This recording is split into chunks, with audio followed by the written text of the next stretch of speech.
बोलो जयकारा बोल मेरे श्री गुरु महाराज की जय। श्री सद्गुरुदेव भगवान की जय। गुरुमुखो, श्री गुरु अर्जुन देव जी कथन कहते हैं कि माया ऐसी चंचल है कि यदि इसको कोई पकड़ने की कोशिश करे तो यह किसी के हाथ नहीं आती। यदि इसके साथ कोई प्रीत करे तो यह साथ नहीं देती। अगर इसका दिल से त्याग किया जाए तो ऐसे पूर्ण त्यागी पुरुष के चरणों में आ गिरती है। जिस प्रकार वैराग्यवान संत सत्पुरुष माया की प्राप्ति की इच्छा नहीं करते, तो यह माया सदैव रिद्धि सिद्धि बन उनके चरणों में लौटती है। इसके विपरीत जो जीव माया की प्राप्ति का प्रयत्न करते रहते हैं तो उनसे ये दूर दूर भागती है। यदि कोई प्रयास से इसे पा भी ले तो यह उसके पास स्थिर रूप से नहीं ठहरती।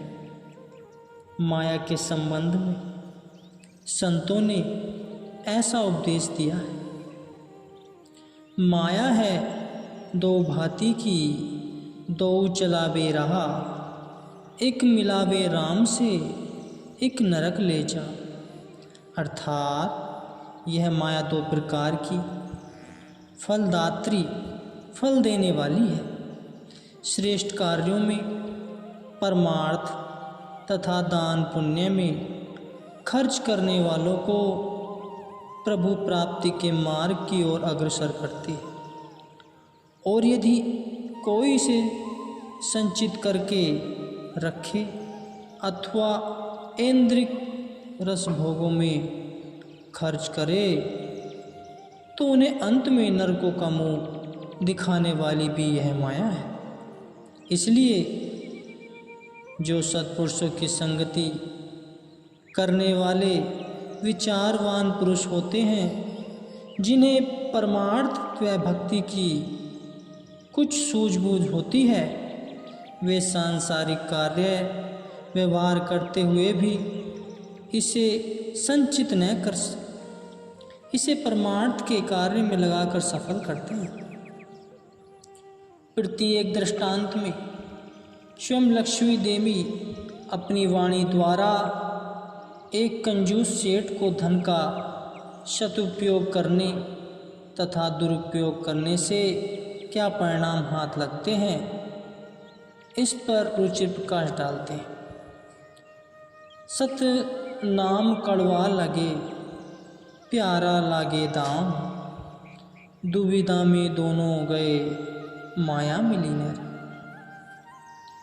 कोई एक सेठ करोड़ों का मालिक था, परंतु वह बड़ा ही संकीर्ण हृदय और अति कृपण था।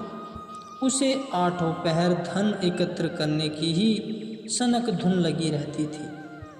न स्वयं ही मनोनुकूल भोजन खाता, न ही अपने परिवार को मनचाहा खाने पहनने देता था।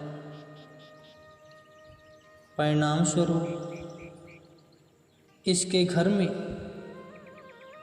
अत्यधिक धन होने पर भी परिवार के सदस्य उससे दुखी थे। एक समय की बात है कि अकस्मात सेठ जी का स्वास्थ्य बिगड़ गया और इनको किसी रोग ने आ घेरा, जिसके कारण यह जल्दी पूर्ण स्वास्थ्य को प्राप्त न कर सके। एक दिन की बात है कि जब सेठ जी सो रहे थे तो लगभग आधी रात के समय रोमांचित करने वाला इन्हें स्वप्न आया। क्या देखा कि मौत का दूत उनकी आंखों के समक्ष प्रत्यक्ष खड़ा है। उसकी अनोखी अजनबी सूरती शक्ल को देखकर शेठ जी घबराए और भयभीत से होकर पूछने लगे, और भयभीत होकर पूछने लगे, अरे तुम कौन हो और यहाँ किस लिए आए हो? अजनबी ने उत्तर दिया, मैं मौत का दूत हूँ और तुम्हें लेने आया हूँ। अब तो वह बात हो गई थी, न ठहरने को जगह न जाने को पाँव वाला किस्सा हो गया था। सेठ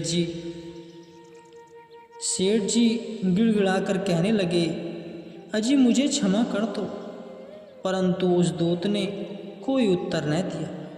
इस पर उस सेठ ने 10,000 रुपये उस अनोखी आकृति वाले पुरुष की ओर बढ़ाते हुए कहा, आप यह धन ले लीजिए और मुझे जीवन दान दीजिए। परंतु मृत्यु के दूत ने न तो उसके आगे हाथ बढ़ाया और न ही कोई उत्तर दिया।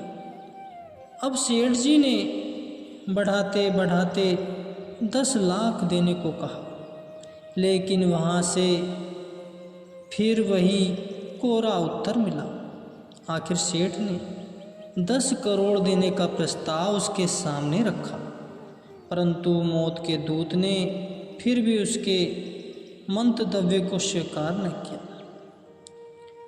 क्योंकि यह धनपति लक्ष्मी देवी का उपासक था, जब काल बलि से किसी प्रकार छुटकारा पाते न देखा तो स्वप्न में ही लक्ष्मी देवी के आगे हाथ जोड़कर प्रार्थना करने लगा, हे लक्ष्मी देवी, मैं तेरा उपासक हूँ।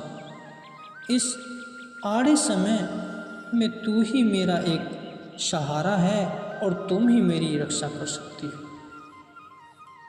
सेठ द्वारा की गई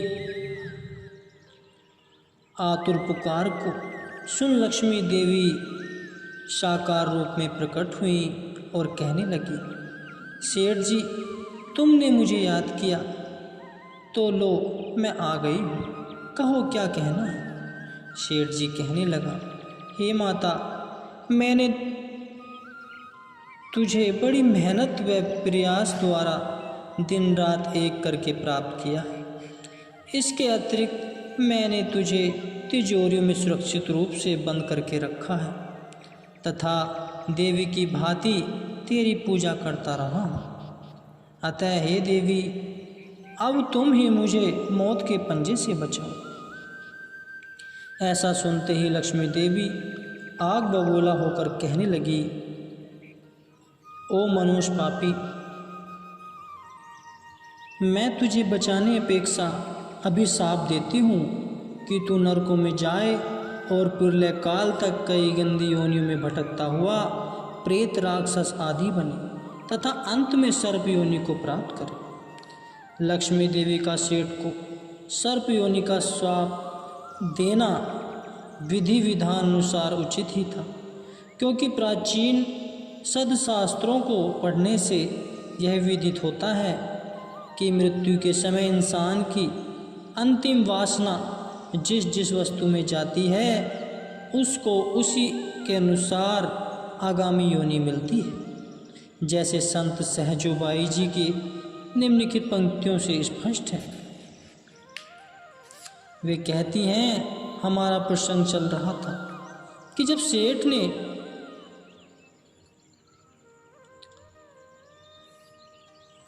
सेठ ने लक्ष्मी देवी के मुख से ऐसा सुना तो कहने लगा, हे माता, मैंने तो तेरी सेवा की है,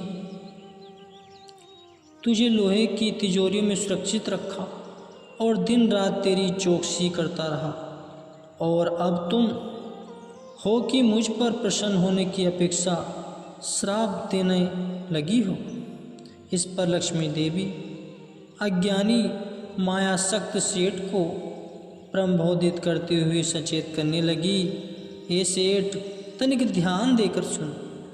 यदि कोई मित्र अपने किसी सहोदर मित्र के पास जाए तो वह मित्र जिसके कि घर पर वह मित्र अतिथि रूप से गया है तो वह उसकी सेवा करने, खिलाने पिलाने व आवभगत करने की अपेक्षा उसको एक कमरे में बंद करके बाहर से ताला लगा देवे तथा कई कई दिनों तक दरवाज़ा न खोले तो क्या वह अतिथि मित्र अपने उस मित्र के इस नरसंग व्यवहार से प्रसन्न होगा अथवा असंतुष्ट होकर उसे गाली गलौज देकर बुरा भला सुनाएगा? अगर मेरा कहना सत्य है तो वह अतिथि उससे नाराज होकर उसका मित्र बनने की अपेक्षा शत्रु बन जाएगा। ऐसा करने पर उसकी पारस्परिक प्रगाढ़ मैत्री भावना ईर्ष्या रूप में परिवर्तन हो जाएगी। अब तू ही बता कि तूने मेरे साथ कितना दुर्व्यवहार किया है। यदि तू मुझे आज़ाद रखता तो मैं भी तुझसे प्रसन्न रहती और तू भी सदैव खुश रहता। मेरी इस प्रकार स्वतंत्रता से तुझे कितना लाभ प्राप्त होना था, अर्थात तू मेरा निष्काम भाव से शुभ कार्यों में तथा संत महापुरुषों की सेवा में खर्च करता। ऐसा परमार्थी कार्य करने से तेरी प्रतिष्ठा को 4 चांद लग जाते। इस लोक में भी तेरा यश गाया जाता और परलोक में भी तेरा मुख उज्ज्वल होता। परंतु अफसोस, ए नादान सेठ, तूने मुझे अपनाकर भी अपने पांव पर स्वयं ही कुल्हाड़ी चलाई है। मुझे संचित कर स्वयं 84 लाख योनियों को निमंत्रित किया है, अतः अब तेरे हाथ कुछ भी नहीं आने वाला। इतना कहते हुए लक्ष्मी देवी वहाँ से अदृश्य हो गई। जैसे ही लक्ष्मी देवी आलोप हुई वैसे ही सेठ की निंद्रा टूट गई। उस समय उसका सारा बदन पसीने से तरबतर हो रहा था और हृदय की धड़कन भी तेजी से चल रही थी। अब जागृत अवस्था में सेठ जी को अपना स्वप्न साकार रूप से दृष्टिगत हो रहा था। एक तरफ तो मौत का दूत उसे यमलोक ले जा रहा है, दूसरी तरफ लक्ष्मी उसे दुत्कार रही है कि तूने मुझे तिजोरी में बंद करके दुखी किया है, तूने मेरी जिंदगी की आज़ादी छीन ली। अगर तू मुझे परमार्थ व दान पुण्य के कार्यों में लगाता तो मैं तुझसे खुश रहती, तेरा जीवन भी सुखपूर्वक बीतता और परलोक भी संवरता। इस स्वप्न से सेठ जी पर बहुत अच्छा प्रभाव पड़ा। सेठ जी ने अपने मन का कांटा बदल दिया। क्या कि अपने संचित धन को, अपने द्वारा इकट्ठा किए धन को दान पुण्य में लगाना शुरू कर दिया। गरीबों के लिए घर में सदा व्रत लगवा दिया। शहर के एक कोने में एक संत जी कुटिया बनाकर रहते थे। जब सेठ जी को ज्ञात हुआ तो प्रतिदिन उनके सत्संग में जाना शुरू कर दिया। अब उन संत जी की कुटिया पर काफ़ी धन लगाकर पक्का आश्रम बनवा दिया। लंगर के लिए ज़रूरत की हर प्रकार की सामग्री वहाँ पहुँचाने लगा, इत्यादि आदि। इस तरह से वो कार्य करने लगा।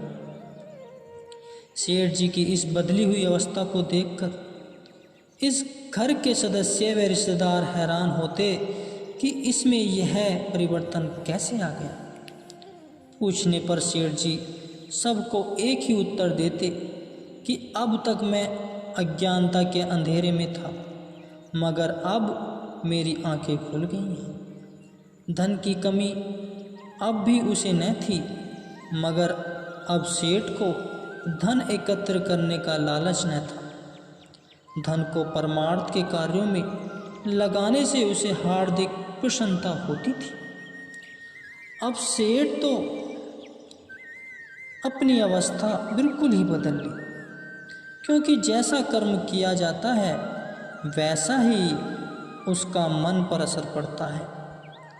सेठ जी अब अपने तन मन धन को परमार्थ के कार्यों में खर्च करने लगे। इसलिए अब उनके अंदर से अज्ञान का तिमिर मिटता जा रहा था और उनके दिल में एक नई चाह उठ रही थी कि सदैव इस लोक में तो रहना नहीं, कुछ परलोक का भी कार्य कर लिया जाए। इस प्रबल विचार को मन में धारण किए हुए सेठ जी ने संतों से सच्चे नाम की दीक्षा ले ली और उनकी कमाई करने लग गए। अब क्या था कि सेठ जी बिल्कुल ही दुनिया से न्यारे हो गए। अब उनको प्रतीत होने लगा कि वास्तव में मैं पहले बहुत गलती में रह रहा था। जिस माया को सच समझा बैठा था वह तो नाश्वर है, और जो मालिक का नाम सत्य है उससे मैं भूला हुआ था। अब प्रभु की बड़ी कृपा हो गई है कि यह सच्चा ज्ञान प्राप्त हो गया है। अब सेठ जी को बस एक यही लगन लग गई और सेठ जी बाकी आयु में परमार्थ व सच्चे नाम की कमाई करते हुए अपना लोक व परलोक सवार गए। गुरु